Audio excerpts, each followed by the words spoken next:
सामीन व नाज़रीन, मैंने आपके सामने वुज़ू के हवाला से जो चंद मसाइल हैं और वुज़ू की कुरान और हदीस की रोशनी में वुज़ू के जो फ़ज़ाइल हैं वो आपके सामने बयां किए थे। चूँकि इतना वक्त नहीं होता कि थोड़े से वक्त में ज़्यादा तफ़सीलन कोई मसाइल बयान किए जा सकें, ज़िमनन जो चीज़ें ज़रूरी होती हैं जैसे फ़राइज़ हैं, सुनन हैं, वाजिबात हैं, मुस्तहब्बात हैं, तो इन चीज़ों का तज़किरा हो जाता है। तफ़सीलन इन सारी बातों पे तफ़सील के साथ गुफ्तगू करना ये थोड़े से वक्त में मुश्किल होता है। मैं आगे नमाज के बिलखुसूस मसाइल पर आना चाहता हूँ, इसलिए मुख्तसरन सा गुस्ल के जो फ़राइज़ हैं वो आज आपके सामने बयां करूँगा। वो कल से इंशाअल्लाह मैं नमाज के फ़ज़ाइल और नमाज की अहमियत और नमाज ना पढ़ने की जो अल्लाह के नबी अलैहिस्सलातु वस्सलाम ने इरशाद फरमाया है, एक बेनमाजी के लिए जो अहकामात हैं उन पर इंशाअल्लाह तफ़सीलन बात करूँगा। तो इब्तदान ये समझ लें कि गुस्ल के 3 फ़र्ज़ हैं। जब भी किसी शख्स पर गुस्ल फ़र्ज़ होता है तो गुस्ल के 3 फ़राइज़ हैं। अगर उनमें से कोई एक भी रह जाता है तो गुस्ल नहीं होगा। और ये इंतहाई अहम मसला है कि जब इंसान को नापाकी लाहक हो जाए तो उसके बाद तवज्जो के साथ गुस्ल करना चाहिए। ऐसा नहीं कि जल्दी में अगर कोई शख्स गुस्ल कर लेता है और अगर उसके जिस्म का कोई हिस्सा खुश्क रह जाता है तो ऐसी सूरत में उसका गुस्ल नहीं होगा। तो जब गुस्ल नहीं होगा तो नापाकी की हालत में तो आप कोई काम भी नहीं कर सकते।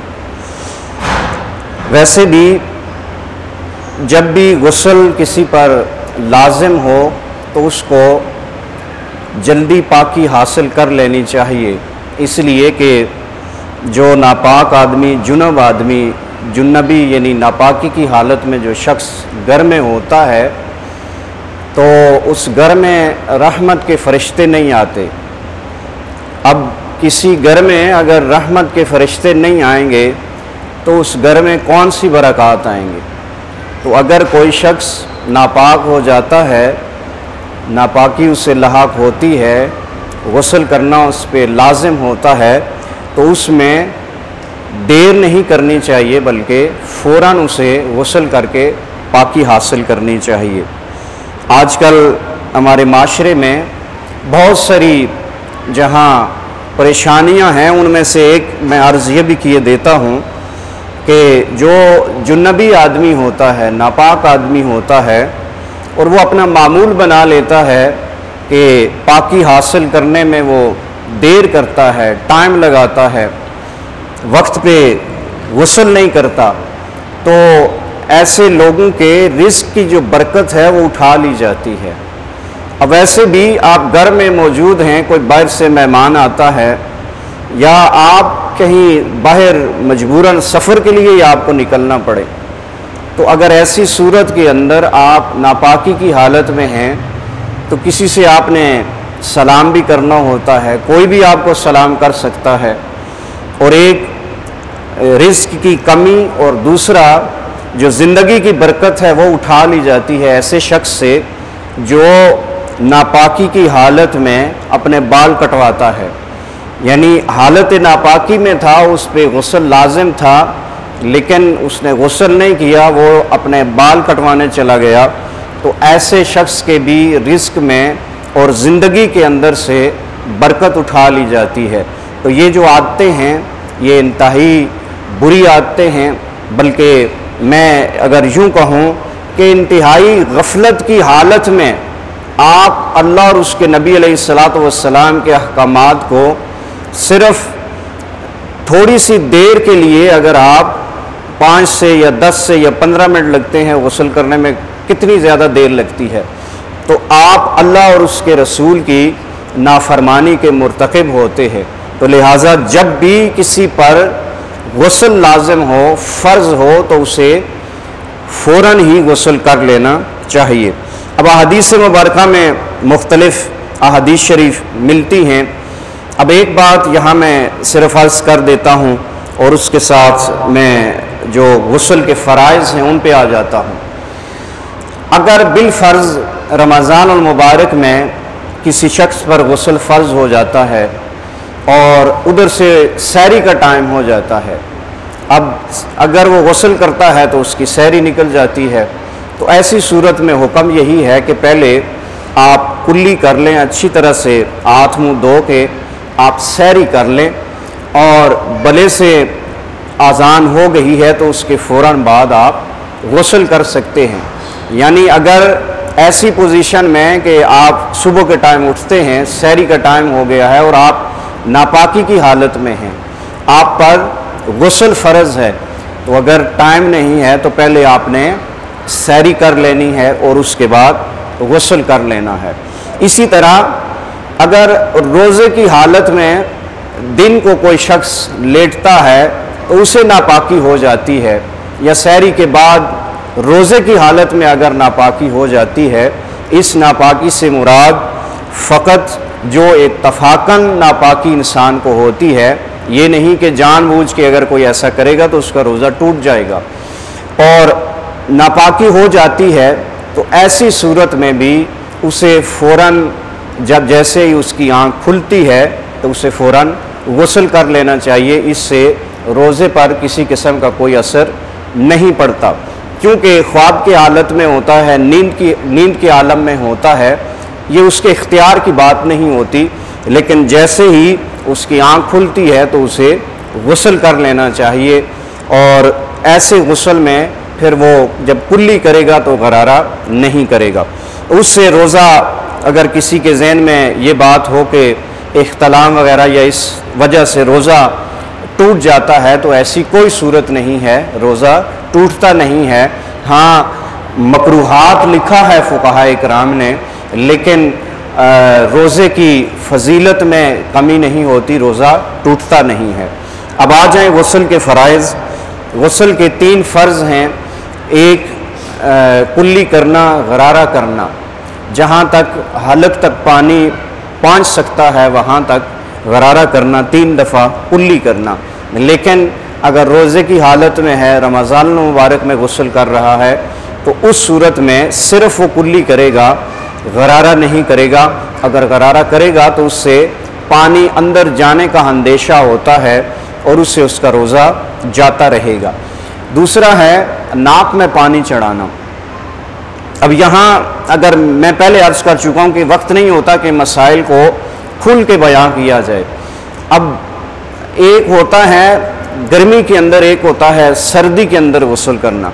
अक्सरियत के साथ सर्दी में लोगों को नज़ला ज़ुकाम हो जाता है, और उस नज़ला ज़ुकाम की वजह से भी उनके जो नाक के नथने होते हैं वो बंद हो जाते हैं, यानी पूरी तरह से नाक में पानी चढ़ाया नहीं जा सकता।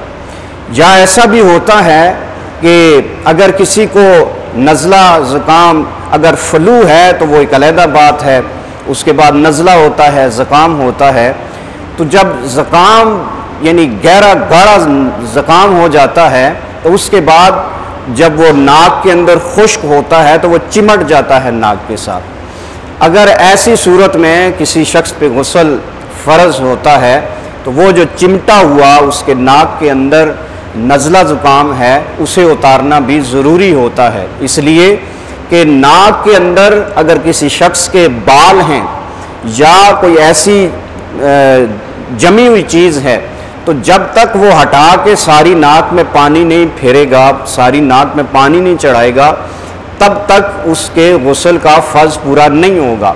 इसी तरह अगर मुंह के अंदर, दांत के अंदर कोई जगह खुश्क रह जाती है आपकी, उस सूरत में भी आपका गुस्ल नहीं होगा। तो बिलखसूस नाक में पानी चढ़ाते वक्त आपके जितने बाल हैं नाक के अंदर, उनका तर होना और पूरे नाक का तर होना, पिछले नथने तक जहाँ तक पानी चढ़ाया जा सकता है रमज़ान मुबारक के अलावा, तो वहाँ तक पानी चढ़ाना और नाक का सही तर करना ये फ़र्ज़ है। अगर एक बाल भी आपके नाक के अंदर खुश्क रह गया तो ऐसी सूरत में आपका गुस्ल नहीं होगा। उसके बाद सारे जिस्म के ऊपर पानी का बहाव जो है, पानी बहाना सारे जिस्म के ऊपर। अब इसमें भी बड़ी एहतियात करनी चाहिए कि जिस्म के, अब ख़वातीन के गुस्ल और मर्द के गुस्ल में थोड़ा सा यहाँ पानी बहाव का जो मसला है वो मैं वज़ाहत के साथ किए देता हूँ। अल्लाह के नबी अलैहिस्सलाम की बारगाह में हज़रत सैयदा आयशा सदीक़ा उम्मुल मोमिनीन हज़रत मैमूना की ये रवायत है। आप फरमाती हैं कि मैंने अल्लाह के नबी अलैहिस्सलाम से पूछा कि जब गुस्ल फ़र्ज़ होता है तो मेरे सर के जो बाल है, जो बड़े लंबे बाल होते हैं, वो मैं बांध देती हूँ अपने सर के ऊपर। यानी औरतों का एक होता है बाल इकट्ठे करके जूड़ा सा बना लेना, बांध लेना। तो अल्लाह के नबी अलैहिस्सलाम ने इरशाद फरमाया है कि वो जो बंधे हुए बाल हैं उनका धोना औरत के लिए लाजिम नहीं है, बल्कि औरत के लिए बालों की जड़ों तक पानी पहुंचा देना काफ़ी है।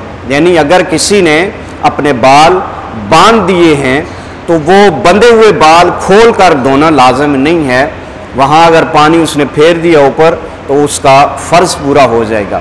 इसके बरअक्स अगर मर्द के बड़े बाल हैं, जैसे जुल्फ़ें रखी जाती हैं या बड़े बाल वैसे भी रखे जाते हैं, शोकिया भी रखे जाते हैं, मर्द के जो बड़े बाल हैं अगर वो बांध लेता है, मर्द के जो लटके हुए बड़े बाल होते हैं, हर बाल का तर होना लाजिम होता है बनिस्बत औरत के।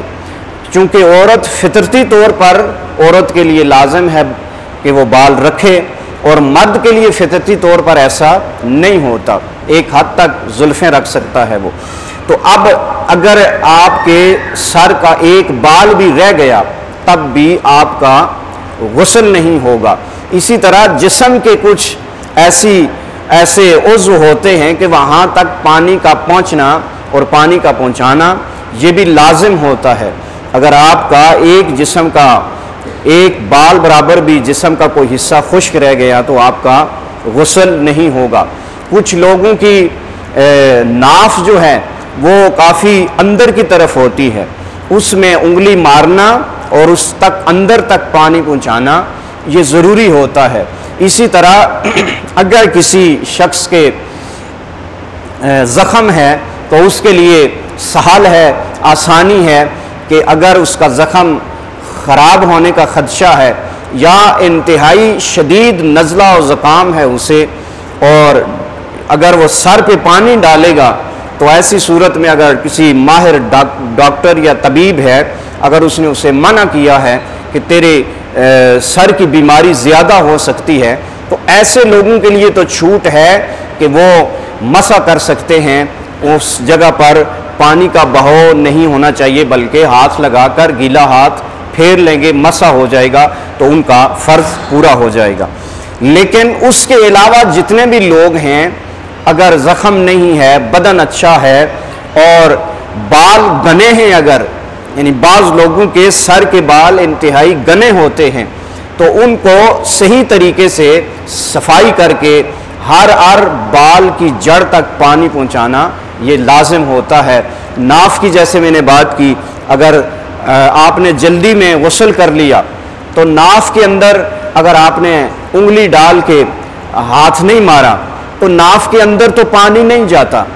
नाफ के अंदर अगर कुछ लोगों की नाफ उभरी होती है बाहर की तरफ, कुछ लोगों की फितरतन नाफ अंदर की तरफ होती है, और बिलखसूस जो थोड़े मोटे हो जाते हैं या जिनका पेट मोटा हो जाता है उनकी नाफ मज़ीद अंदर हो जाती है। तो ऐसी सूरत के अंदर उनको उंगली के साथ नाफ के अंदर तक पानी पहुंचाना लाजिम होता है। इसी तरह जिन जिन जगहों पर इंसान को शक हो कि यहाँ पर हाथ नहीं पहुँच सकता या यहाँ पानी का बहाव नहीं हो सकता, वहाँ तक हर सूरत लाजमन उस शख्स को पानी पहुँचाना चाहिए। अल्लाह रब्बुल इज़्ज़त तो ये 3 फ़र्ज़ हुए गुस्ल के अंदर, एक कुल्ली करना, दूसरा नाक में पानी चढ़ाना और तीसरा पूरे बदन पर पानी का बहाव।